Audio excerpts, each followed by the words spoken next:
Hello, thank you for joining us for the Genesis R&D version 11.2 overview webinar. My name is Ben Miller. I'll be going over this with you today. On today's agenda, we're going to have about a 30-minute webinar. We're going to cover all the new things that have been introduced in Genesis version 11.2, which was released between last week and this week for the cloud. It was today. We have our new features of the nutrient calculator, single recipe, dual column labels. We introduced the proposed Health Canada labels for the new regulations that they're introducing. Brix calculations we'll go into a little bit. Volume serving sizes. And then there's a few smaller additional features that we'll look at as well. And we'll look at a little bit of Q&A. We won't get too deep into the new regulations though. We've got a few webinars that go into that, and I'll show you a couple links at the very end how to find that information. Some of our upcoming webinars that we've got. On January 17th, we have the Creating a Dual Column Nutrition Fact Label within Genesis, which is something we'll look at on the surface today, and then we'll go into a lot more depth and detail on January 17th. So we'll go fully into how to create a dual column label for an individual recipe for multiple recipes.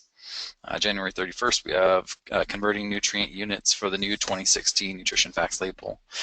That again, we'll look at the nutrient calculator, which is another feature we'll look at today. So we'll look at the calculator a bit on kind of the surface today, and then in a lot more depth on January 31st. And then taking a closer look at the new dietary fiber definition on February 14th. We'll have a full half hour looking at the new dietary fiber definition and details and how you can be compliant with that. If you ever want to register for any of our webinars, you can go to the link at the bottom here, or just go to esha.com and go to News and Events, then Webinars. A few of our archive webinars that I had mentioned a little bit earlier. We have the main three here that went over the new nutrition labels. We have a lot more in there too. We probably have 20, 25 webinars now. But these three are great for the new regulations, the new labels. We also have advanced training and professional training that we look at. February 7th and 8th, we'll have one in Illinois. In March, we'll have one in Washington, D.C. as a professional training. And then slightly after that, we'll have a restaurant Genesis training in March in Illinois as well. If you'd like to have more information on that, you can email training@esha.com. Little information about Genesis, which you hear every time you see one of these webinars.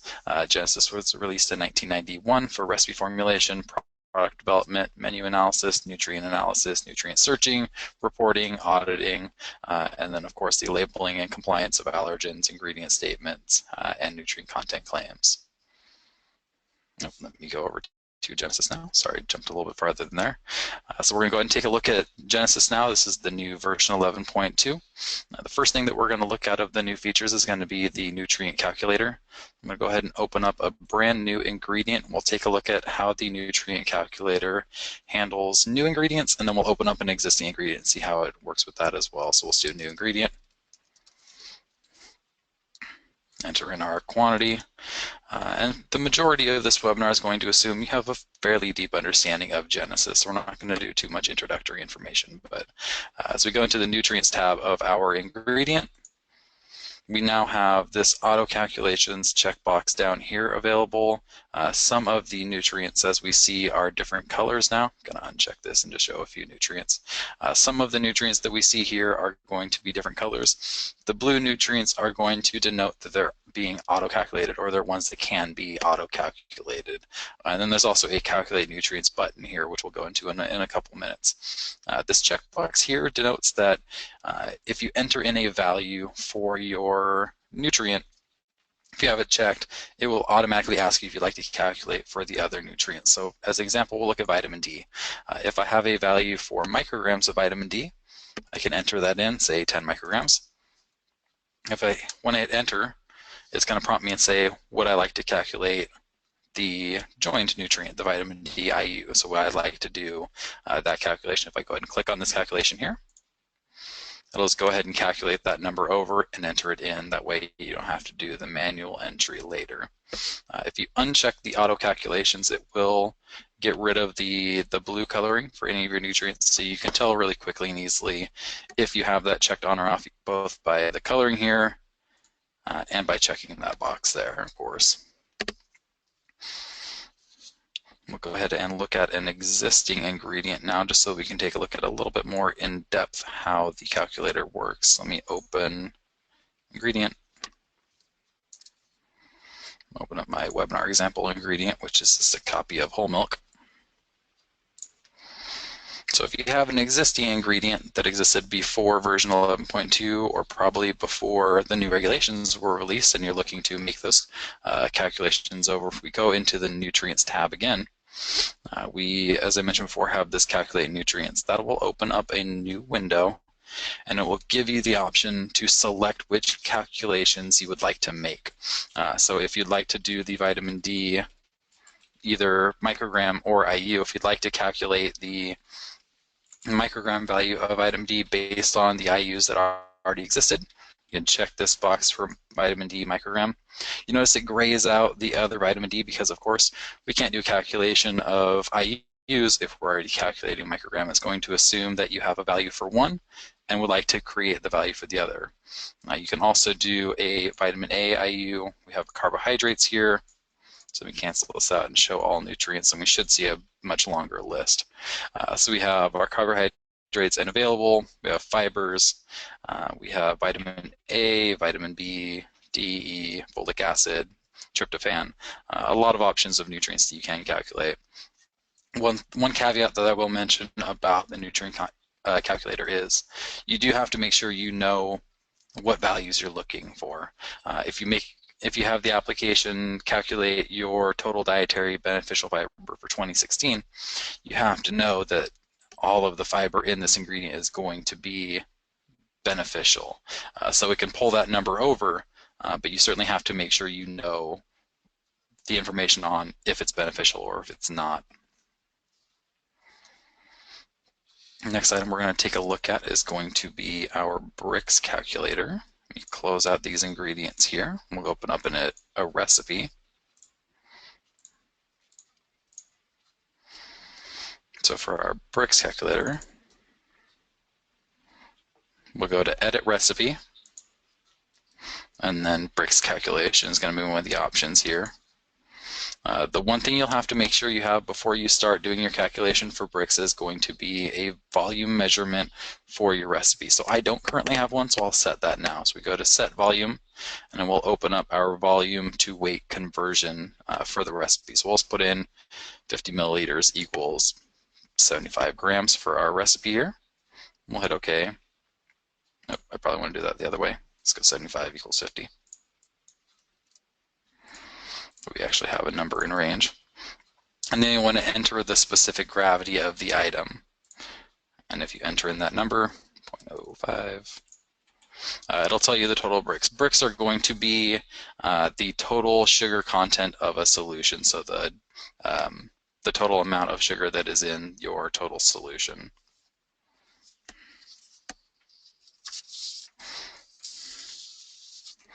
All right.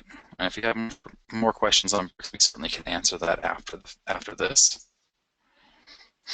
Our next piece of new functions that we have available is the volume serving size. So if we go to Edit Recipe again, we go to the Recipe tab, we have a new option for the serving sizes. See here, we still have the standard recipe makes number of servings, the serving weighs a specific weight. We also have this bottom one here that's a serving is, and then you can select a measurement. And that will allow you to either select an existing measurement, and those measurements are pulled from the Measures tab here. We go to the Measures tab here. That will pull it from here. So you can either enter in a measurement directly in the Measures tab, or you can create one in this Recipe tab. So go to Serving Is, Add.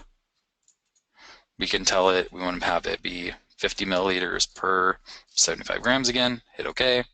I never saved it before, that's why it wasn't an option. And now we have the serving is that, or you can do it not as a volume, but as a household measurement. So if you want it to be a cup or a large, something along those lines, you have all of those different measurement options as well, a tablet or a bowl, something along those lines. And that will set your serving size for your total recipe based on the total weight of the amount of volume you have selected here.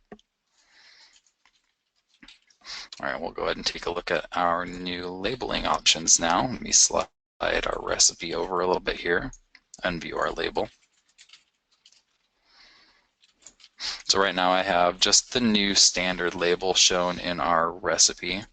The first one we're going to take a look at is the proposed Health Canada labels. So if we go into Edit Label here, change our regulations so long as you own Canada to Canada. In the category, just like the United States has, where it's 1990 and 2016, we now have a category for Nutrition Facts 2003, which is when their first regulations were released, and then Nutrition Facts Proposed, which of course is not a legal option yet. It hasn't been released to actually be put onto products yet. Hopefully we'll see that in the coming months.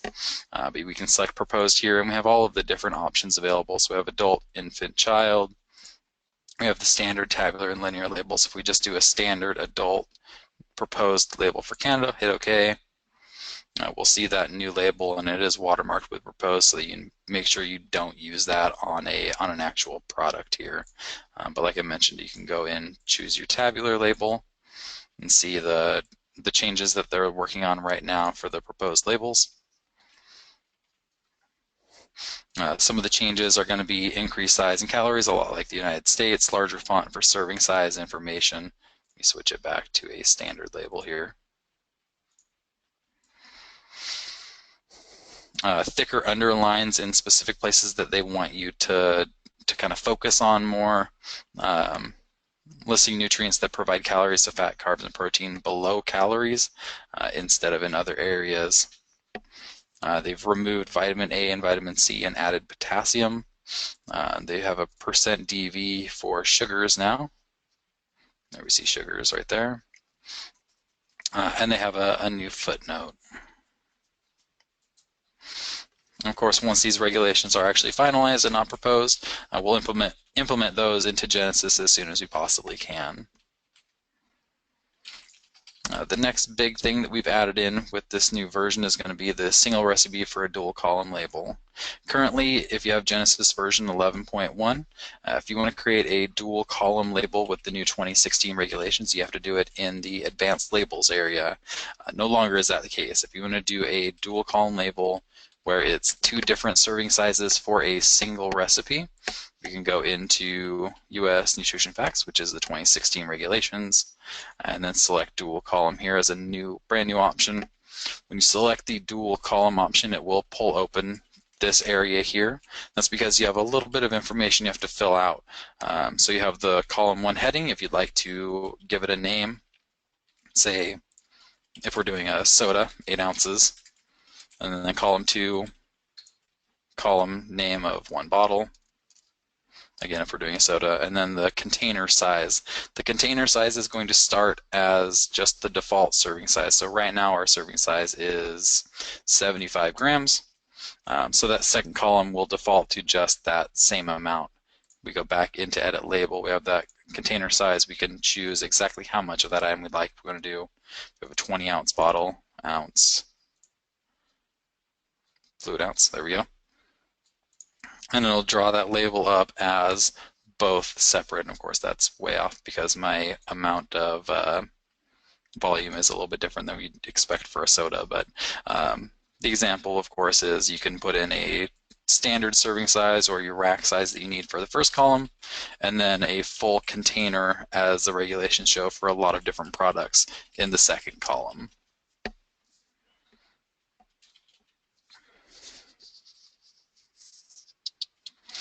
We've also added a simplified option for the standard and tabular dual column labels for the US regulations as well. So if we go into Edit Label, we can choose simplified instead of full if you want to add in some of those nutrients into the not a significant source of statement at the bottom and kind of shrink that label up a bit.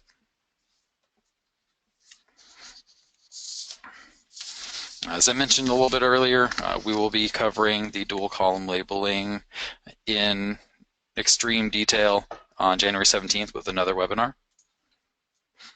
And we'll take a look at a few of the kind of smaller changes that we've added in here. We do now have the option to show different fonts for your labels. It's no longer hard-coded for just the single font. If we go into Edit Label, Object Properties, Label. We now have the option for Nutrition Facts Font and Nutrition Facts Text Font. The text font is going to be the actual Nutrition Facts words, so just the words Nutrition Facts at the top here. And then the Nutrition Facts is going to be the rest of the entire label. You can select any font that you've got in your entire computer, so if you want to choose something completely different, you certainly can do that. We go ahead and hit OK, and it'll redraw that label as the different font. You also can change, this will change just the single recipe, so right now I changed just the one recipe's font. If you want to change that as a default for your entire application or for every recipe you create moving forward, you go to the Home tab and Preferences, and then the Label tab, and then again you have the default Nutrition Facts text font and default Nutrition Facts font that you can select, and for every brand new recipe that you create, those will be the default fonts for each recipe, for each label. Let me close that back off. This is one that was asked for quite a bit lately, is going to be the vitamins and minerals can be shown in 2 columns for the 2016 label. So let me go back and create just a standard adult label for the 2016 regulations and full. When we initially released, the vitamins and minerals here were only able to be put into a single column. It is legal to put them in 2 columns. We just didn't have the option before this release. So if we go into Edit Label, this was actually an option that existed before, but it's finally been given some functionality to the 2016 label. So put vitamins and minerals in 2 columns. It is by default checked off, so it will put them in a single column, but if we go ahead and check this box and hit OK, it'll add us into 2 columns. You may have to stretch your label a little bit to have it fill out, but you certainly can put that in there to shrink the label down a little bit vertically. We also have the option to show some of the vitamins and minerals now can be shown or have to be shown as a value as well as a percent daily value. So we have, say, our thiamine that is 0%, or our riboflavin that is one of these that had a value in here. You take a look and see if I've got one. Go to my nutrients. See if we've got one that has a little bit of a value here. So I have my vitamin B1 has 0.03 total value, which is 2%. You have the option now to show hundredths or tenths place on the label itself for these values. So my B1 is 0.03 value. We go into the Edit Label area and Nutrient Options. You can scroll down to vitamin B1. Let me make sure I have vitamin B1 showing. I do. Nutrient Options, vitamin B1. And now you have the round to nearest hundredth. So instead of rounding it to the nearest whole number, and click on that, and our thiamine will now show 0.03 milligrams and 2%. So we'll round based on the amount that it's showing. If you have it rounding to the nearest whole number, it'll round to that nearest whole number. If you have it showing to the nearest hundredth place, it'll round to that nearest hundredth place and show the 2%. And we've got a couple other preferences that we've added in now as well. User-created allergens. We go into our database tab and modify, and allergens. Previously, user-created allergens would always go into the additional allergen statement. They couldn't ever go into the contains or the main allergen statement. Now we've added the ability, if we go into one of the allergens that I've created, almonds, and edit, you have this default location button here, so you can select which statement these allergens go to, either the may contain statement or the main contains statement.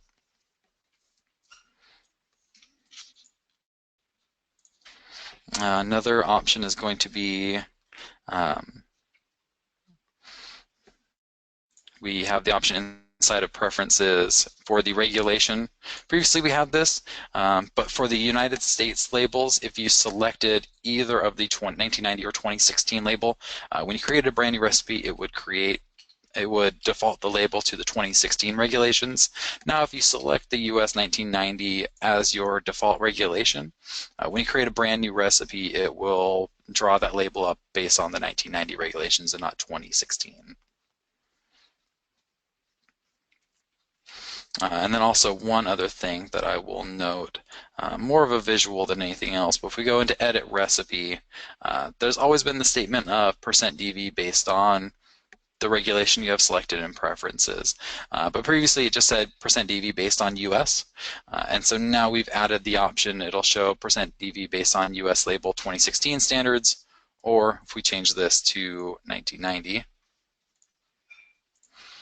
and then it'll show the based on 1990 standards. That way you know exactly which DV you're looking at, because it certainly can get a bit confusing if you're looking at a label that shows carbohydrates as 1% and you see the nutrients tab based on other, because maybe the label is the 1990 regulations, but this view is the 2016 regulations. So it gives you a little bit more visual of exactly what you're looking at there. And we're going to go ahead and go into a few questions now. The first one I mentioned a little bit earlier, but if you do have questions about the new label formats, if you have questions about added sugars or the definition of fibers, fibers we'll be going through in another webinar in about a month. We've also gone through it quite a bit. We've got 3 existing webinars. Here's a screenshot of our webpage. If you go to esha.com, go to the News and Events tab and then select either blog or webinars. For the blog, we have a lot of different things written up for the new regulations, for specifically added sugars and fibers and all that kind of stuff. If you see this area down here, it says tags. If you select which tag you'd like to look at, if you're looking for information just on added sugars or just on dietary fiber, you can click on that and see all of the blogs that just go over those different fields. And then also with the webinars, you can look at the webinars that are coming up over the next few weeks, which I showed you a picture of before, or any of the existing webinars that we have recorded previously. You can watch any of those as you want, or you can find the webinars on our YouTube page. I'll take a look at a couple of questions here. Is the old versus new label a global setting or per recipe setting? The answer is both. So we have the option to select that. So let me open back up Genesis here. In the preferences, you have the regulation field, which I hit on a little bit a couple minutes ago. It may have already answered the question, but I'll talk about it a little bit again. For the regulation, this is going to be any new recipes. So if you create a brand new recipe right now, whatever regulation you have selected will be how the label is created and how the label is defaulted to. And then if we go into the actual recipe tab here and go to edit label and general, all of these options are just for the recipe we currently have open. So you can select the 1990 label or 2016 label specifically for this one recipe.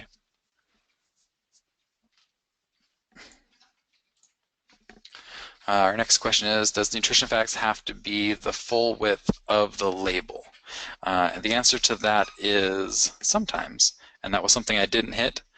Yes, in most cases, yes. Sorry, getting information from my regulatory expert. In most cases, yes, it does. We have a few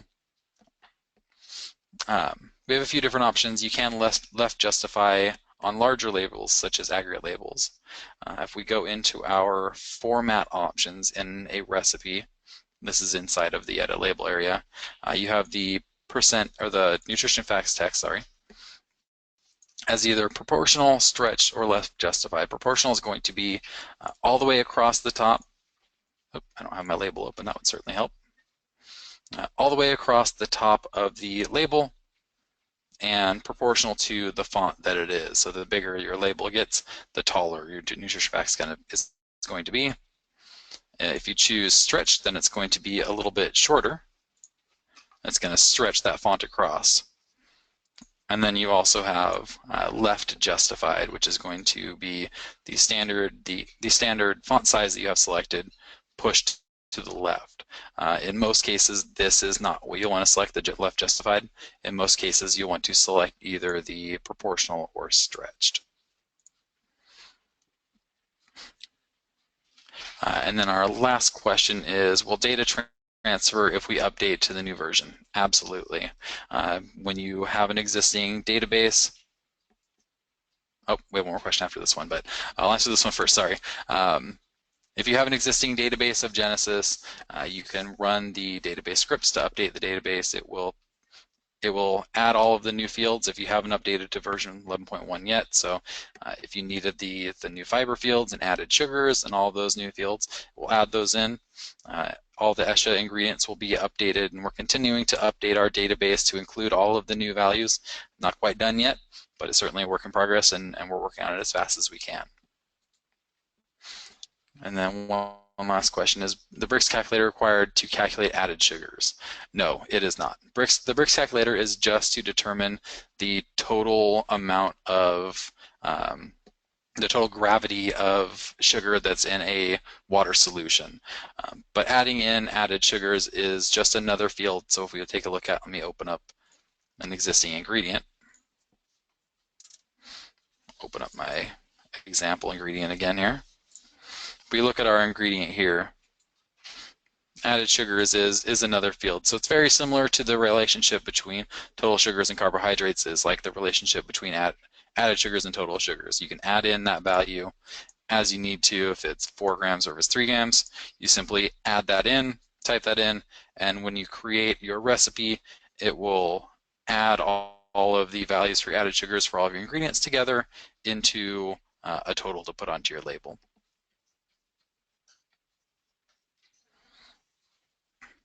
All right, that was the last question we had. Just a reminder, if we didn't get to any of your questions, or if it was a little bit more specific, we'll certainly follow up with you, either our nutrition team or our technical support team, depending on what kind of question it is. We'll follow up with you as soon as we can and get back to you. Thank you, everybody, for joining us, and everyone have a great day.